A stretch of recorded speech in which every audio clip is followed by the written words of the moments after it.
Assalamualaikum warahmatullahi wabarakatuh. Salam sejahtera bagi kita sekalian. Om Swastiastu, Namo Buddhaya, salam sejahtera.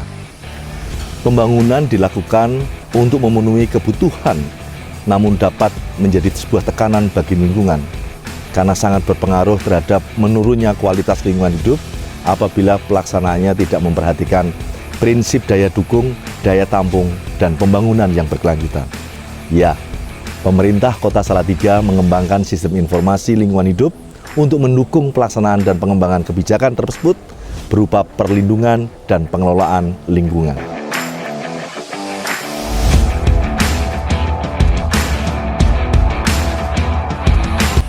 Saudara sekalian, dari beberapa hal terkait pengelolaan lingkungan hidup tersebut, ada 3 hal isu prioritas lingkungan hidup yang kami dalami secara serius. Yang pertama, terkait alih fungsi lahan. Dari data Kota Salatiga dalam angka, terdapat peningkatan luas lahan bukan pertanian dan penurunan lahan sawah dan pertanian bukan sawah. Pada tahun 2021, seluas 25 hektar lahan sawah dan lahan pertanian bukan sawah beralih fungsi menjadi lahan non-pertanian.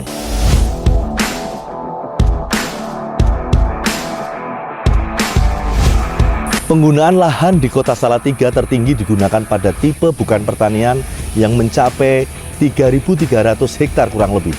Penggunaan lahan tertinggi ini pada tipe pertanian sawah ada di Kecamatan Tingkir, dengan penggunaan lahan tipe pertanian bukan sawah dan bukan pertanian tertinggi terdapat di Kecamatan Argomulyo.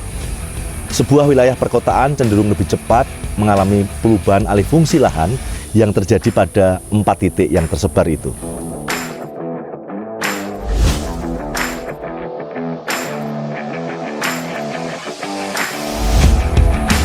Permasalahan terkait dengan alih fungsi lahan di Kota Salatiga dikarenakan tingginya minat masyarakat dan investor untuk memiliki hunian atau usaha di Kota Salatiga.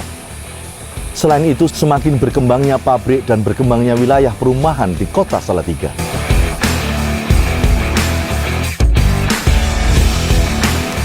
Upaya yang dilakukan untuk mengatasi masalah tata guna lahan meliputi pengendalian pemanfaatan lahan dan pembangunan ruang terbuka hijau yang luasnya mencapai 1% dari total luas wilayah Kota Salatiga.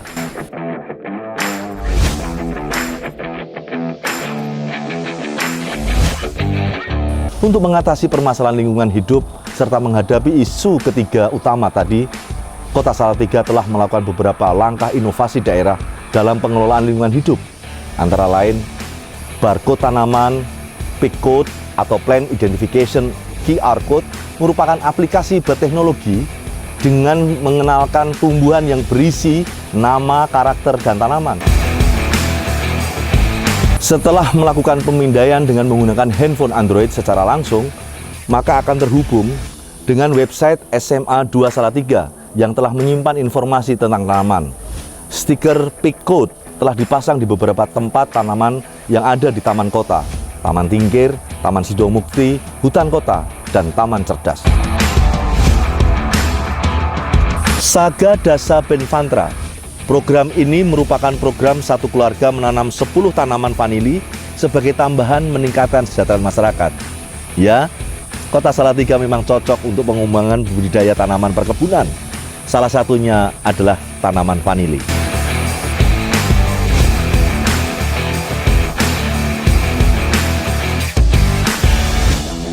Corner Learning Center atau CLC menuju Kota Salatiga Rahma Anak. CLC merupakan media dan sarana bagi anak-anak untuk berkegiatan dan berkreasi serta belajar bersama. CLC yang diresmikan oleh Wali Kota Salatiga pada tanggal 5 Oktober 2019 yang lalu memanfaatkan ruangan yang masih berada dalam lingkup kompleks Taman Tingkir yang juga telah ditetapkan sebagai ruang bermain ramah anak yang telah tersertifikasi dari Kementerian Pemberdayaan Perempuan dan Perlindungan Anak.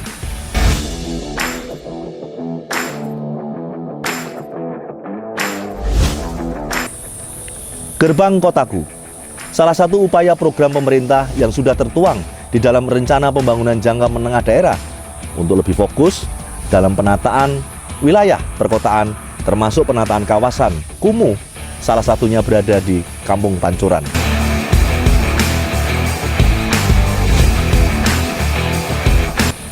Isu yang kedua terkait persampahan.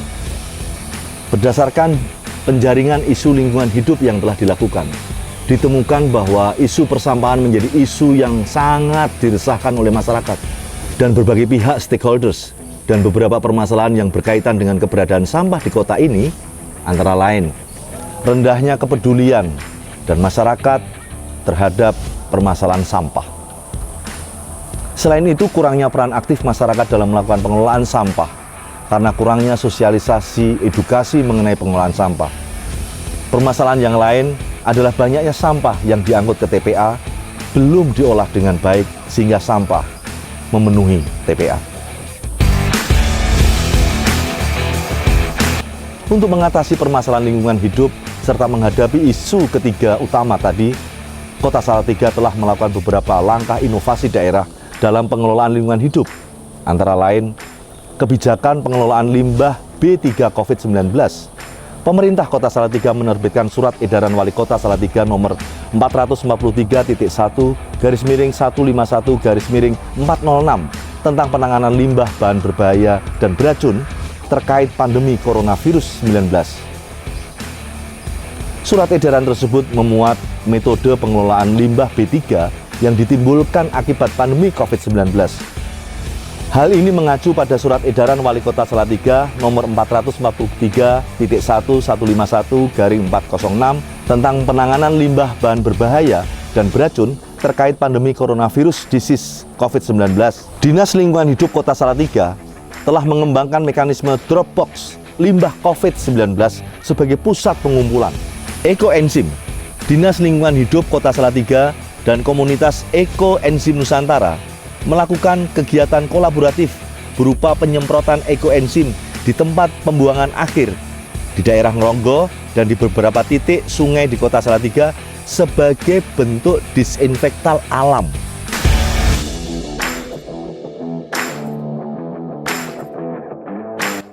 Isu yang ketiga adalah pencemaran air. Beberapa permasalahan yang berkaitan dengan pencemaran air di kota ini antara lain rendahnya kepedulian terhadap permasalahan pencemaran air, serta menurunnya kualitas air akibat dari adanya pencemaran sektor domestik seperti septic tank yang overload maupun belum kedap air. Masih banyak hal, tetapi satu hal yang ingin kami sampaikan sebagai catatan yang kedua adalah tentang kualitas air. Peningkatan jumlah penduduk memberikan pengaruh terhadap kondisi air di Kota Salatiga. Ya, sebuah konsekuensi alami. Apabila diasumsikan penggunaan air bersih per orang per hari kurang lebih 120 liter, maka konsumsi air bersih penduduk Kota Salatiga sekitar 23.000 meter kubik per hari.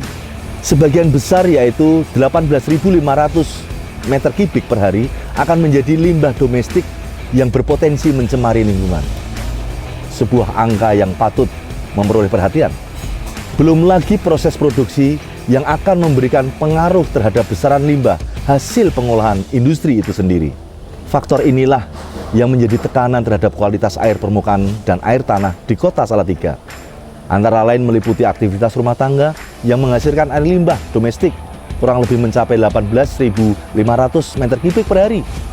Aktivitas industri, peternakan, dengan sisa kotoran yang mengalir ke badan air atau meresap ke tanah, dan sistem sanitasi.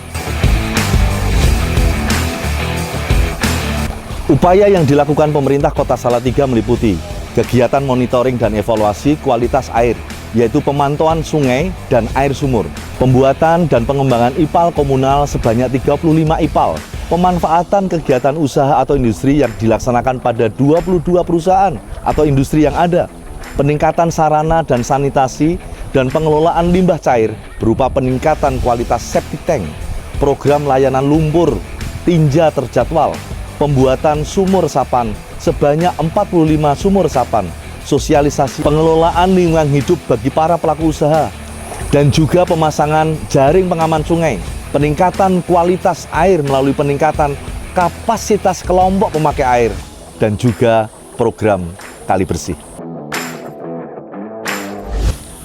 Blusuan Open Defecation Free ODF, stop buang air besar sembarangan SBS, guna menurunkan dampak yang diakibatkan oleh pembuangan tinja sembarangan. Maka perlu dilakukan suatu upaya dalam rangka merubah perilaku masyarakat untuk stop buang air besar sembarangan dan open defecation free.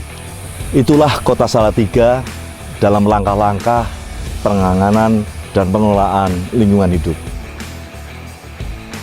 Apa yang kami lakukan, tentu kami tidak sendirian. Kebersamaan, kegotong royongan, dan yang paling penting adalah partisipasi masyarakat. Juga tentang bagaimana penganggaran pengelolaan kegiatan ini. Terima kasih kalangan Dewan Perwakilan Rakyat Daerah Kota Salatiga. Kebersamaan dalam fungsi pengawasan dan penganggaran telah memberikan suntikan luar biasa terhadap niat baik kita untuk menjaga kelestarian lingkungan dalam laju pembangunan yang berkelanjutan. Assalamualaikum warahmatullahi wabarakatuh.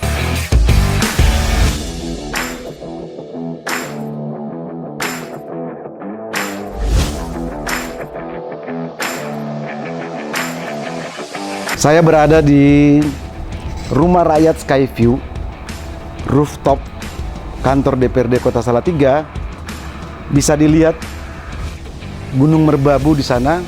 Kota Salatiga berada kira-kira 600 sampai 800 dpl. Cukup tinggi, hawanya bagus, sejuk, dan sangat indah. Bahkan pernah disebut sebagai kota terindah di Jawa Tengah, Paris van Java.